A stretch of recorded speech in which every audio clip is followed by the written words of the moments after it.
हाम्रो यात्रा सुरु हुन्छ बोगीबिल ब्रिज हेर्नको लागि। हामी यहाँ अहिले शिलापथरको सोटिया भन्ने ठाउँबाट हामीले यात्रा सुरु गऱ्यौँ र हाम्रो यात्रा एकदम निरन्तर जारी छ। हामी निरन्तर गइ नै रहेका छौँ।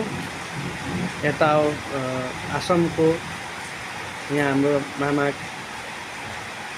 साइला मामा, यता साइली माइजू र हाम्रो श्रीमतीजी र हामी हुँदैछौँ, मिलेर गएका छौँ। एकदमै राम्रो रमणीय ठाउँ ठाउँमा यसो हरियाली देख्न पाइने। उता ओभरब्रिज बन्दैछ, यो जुनै जानको लागि ओभरब्रिज डाइरेक्ट बन्दैछ। डिब्रुगढदेखि डाइरेक्ट जाने यो रोड हो। यहाँ देखिएको रोड यो निर्माणाधीन छ, बन्ने क्रममा छ।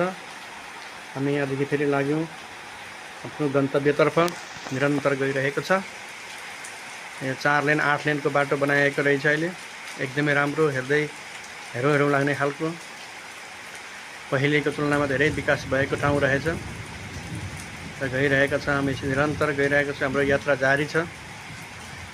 बेला बेला हाम्रो सदस्यहरूलाई म देखाउँदैछु को छौँ भनेर।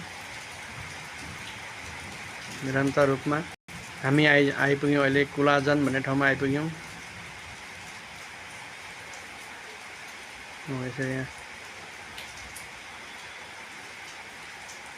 हामी कुलाजन आइसक्यौँ। अब हामी बोगीबिलतिर लाग्दैछौँ। अब 12.5 किलोमिटर बाँकी छ यहाँदेखि बोगीबिल ब्रिज।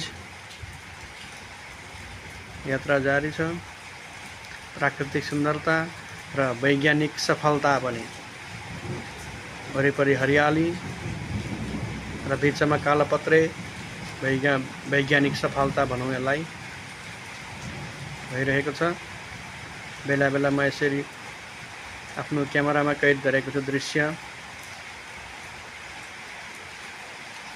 यात्रा जारी छ। अब छेउमा हाम्रो रेलवे ट्र्याक पनि आयो। एकातिर बसको रोड छ, पिच रोड छ भने अर्कातिर रेलवे ट्र्याक छ। जुन रेलवे ट्र्याक सेतो पुल भएको जुन देखिएको छ उतातिर। उतापट्टिको लाइन रेलवे ट्र्याक, त्यहाँ तार देखिरहेको छौँ हामीले। निर्माण कन्स्ट्रक्सन भइरहेको छ बाटो ब्रिज जानको लागि। ब्रिज बन्दैछ। यो वैज्ञानिक चमत्कार भनौँ यसलाई,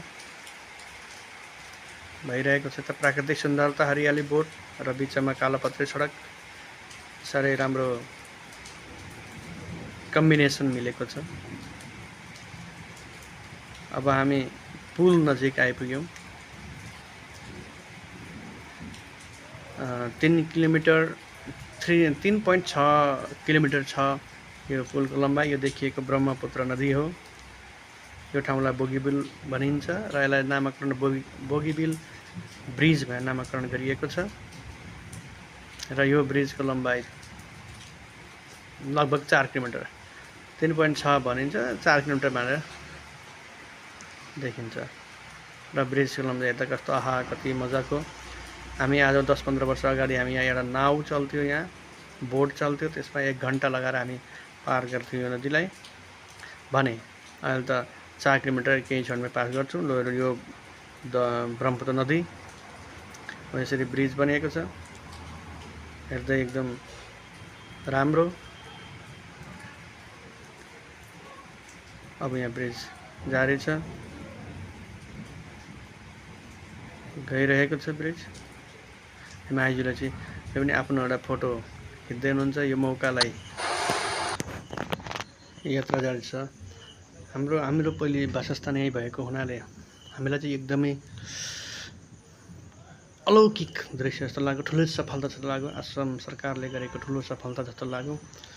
यो पुल बनी पछाडि डिब्रुगढ र धेमाजी जिल्लाका जनताहरूलाई ओहोरदोहोर गर्नको लागि एकदमै सजिलो भएको छ। एकदम निष्फेक्रीसँगले, ढुक्कसँगले यात्रा गर्न पाउने सक्ने भएका छन्। व्यापार, पठन पाठन, औषधि उपचारको लागि सजिलो भएको छ। योभन्दा अगाडि हामी एउटा बोटमा चढ्नुपर्ने हुन्थ्यो, लगभग करिब 1.5-2 घन्टा लाग्थ्यो। अलिक रिस्की थियो, डरमर्दो थियो। त्यस्तो कठिनपूर्ण यात्रा गर्नुपर्ने अवस्था थियो। तर अहिले त्यो सबै हराएको छ। अहिले गाडीको छ, तलपट्टि रेलको ट्र्याक छ भने त्यो रेलको ट्र्याकमाथि गाडीको पिच रोड छ। यसरी